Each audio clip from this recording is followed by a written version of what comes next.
of the history of Israel.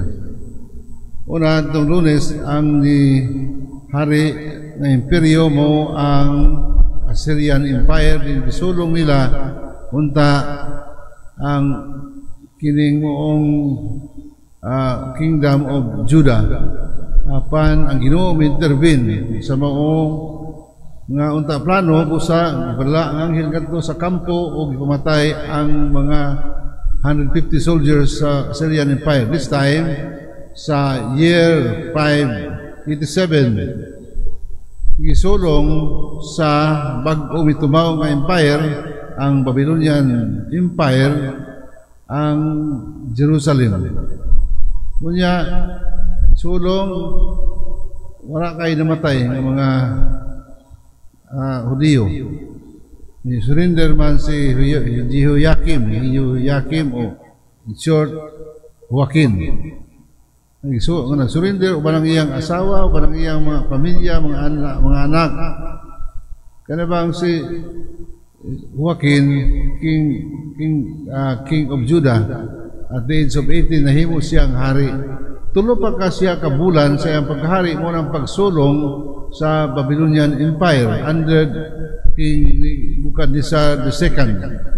Ang muna nga ang templo ito po ni Hari Solomon na gikawat ang tanan mga galamiton ng mga bulawan o gidala ngadto sa Babylonia ug uban ang mga Hudiyo gidala as captives, prisoners ngadto sa Babylonia kay himuon kini mga tawhana o iyang mga sundalo under King Nebuchadnezzar.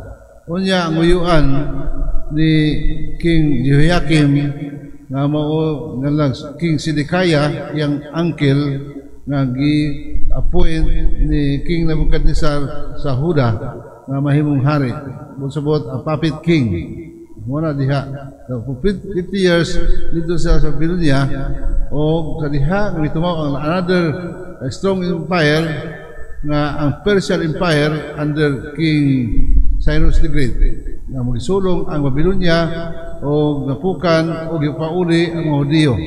Ginoo migamit siyang kaaway sa pagdisiplina sa iyang katawhan. Ang maamgo sila sa ilang mga sala. O migamit ang Ginoo og laing kaaway aron luwason ang iyang katawhan gikan sa kalipnan sa Babylonia. Yun ani ang gugma sa Dios. Na usahay makasinati kita og mga kanabang mga problema sa kinabuhi aron kita kinang makaamgo sa atong sayo.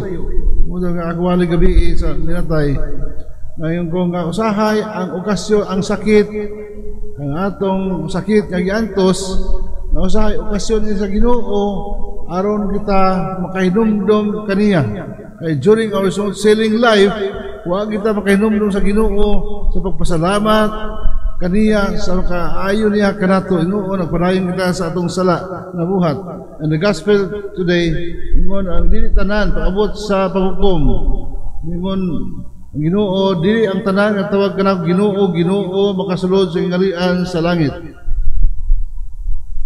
Anong di man makasulod nga Ginoo man kining simba Ginoo ba ato kanunay sangkit kini mga devotees kada mga hinimbahon Ginoo baya kanunay kita nagditok sa Ginoo di man magawas kanato sa atong baba ang mga pamalikas tungod kay punong atong kasing-kasing sa kasuko dili pamalikas man yung taga salamat Ginoo unya kanabang kanang maayo ang sakit sa atong kauban yan ay Ginoo salamat kayo Ginoo mo ni ako panginahanglan matag adlaw nang hinahanglan kita salamat sa Ginoo ingon ta ngano di man maluwas nga ang bukang bibig ni mga tawhana lalo kanang Ginoo man unya mingon pa muklim pa nga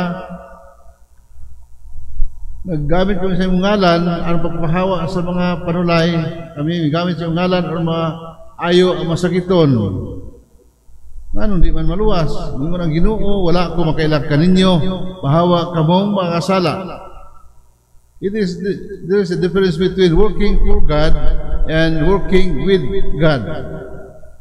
Pwede man ta nga nagtrabaho para sa Ginoo working for God pero wala ta motuman sa kabuton sa Ginoo ang Amahan.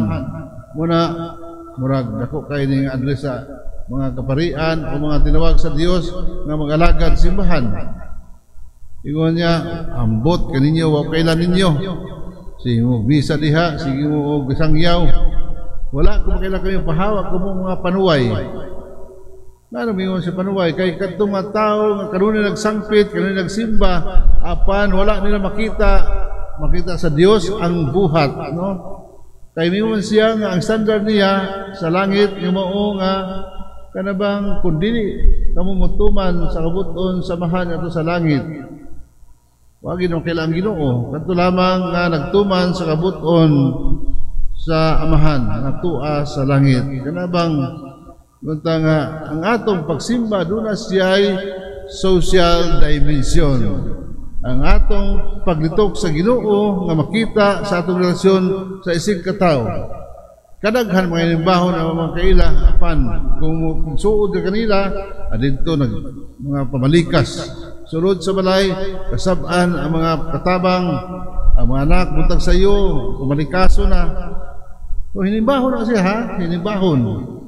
So sa ito pa, kanabang kung kita kanang kanunay nagsangpit sa Ginoo, kinahanglan sab nga atong tumanon ang kabuton samahan, ang pagpuyo sa kinabuhing matarong, ang pagka malagaron, ang pagka kanang maluyon, mo man ni ang kinahanglan samahan kanato kay gusto niya kalinaw alang kanatong tanan. So usan ni sa anay opinion para kanato nga mga pari o inimbahon ng mga dibutas nga ang atong pagsimba kulang kung wag kita mutuman sa kabuton sa amahan.